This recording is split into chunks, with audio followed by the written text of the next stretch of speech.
Up to now, most scientists have been too occupied with the development of new theories that describe what the universe is to ask the question why. On the other hand, the people whose business it is to ask why, the philosophers, have not been able to keep up with the advance of scientific theories. In the 18th century, philosophers considered the whole of human knowledge, including science, to be their field and discussed questions such as, did the universe have a beginning? However, in the 19th and 20th centuries, science became too technical and mathematical for the philosophers, or anyone else except a few specialists. Philosophers reduced the scope of their inquiries so much that Wittgenstein, the most famous philosopher of this century, said, "The sole remaining task for philosophy is the analysis of language," but a come-down from the great tradition of philosophy from Aristotle to Kant. However, if we do discover a complete theory, it should in time be understandable in broad principle by everyone, not just a few scientists.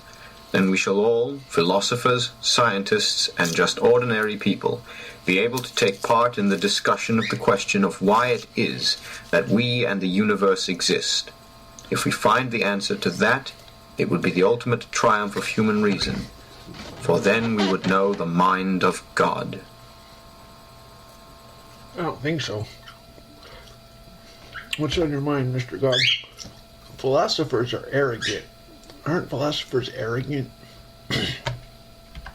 They are pathetically arrogant. God, just a second. Philosophers are pathetically arrogant. God has taught me some language. He said my mom thought of my spirituality as viciously inferior. And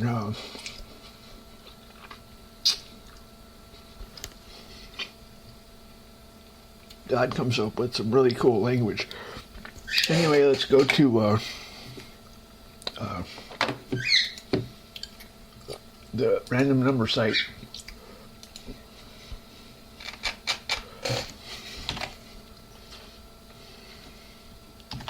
Oops.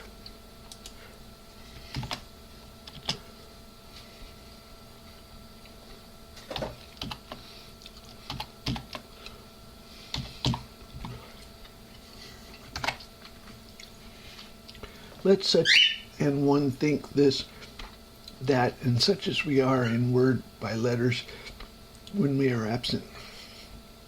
Such will we be also indeed when we are present.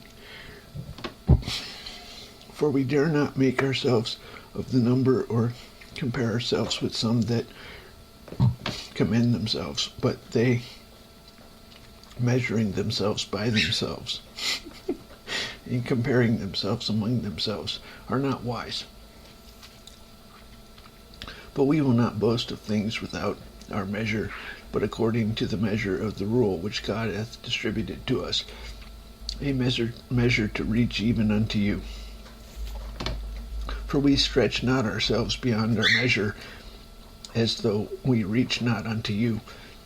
For we are come as far as to you also in preaching the gospel of Christ, not boasting of things without our measure, that is, of the man's labor, but having hope, when your faith is increased, that we shall be enlarged by you according to our rule abundantly, to preach the gospel in the regions beyond you, and not to boast in another man's line of things made ready to.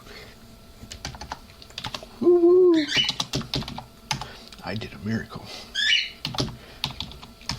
God says, no, I did a miracle. Okay, that's my miracle. Good enough.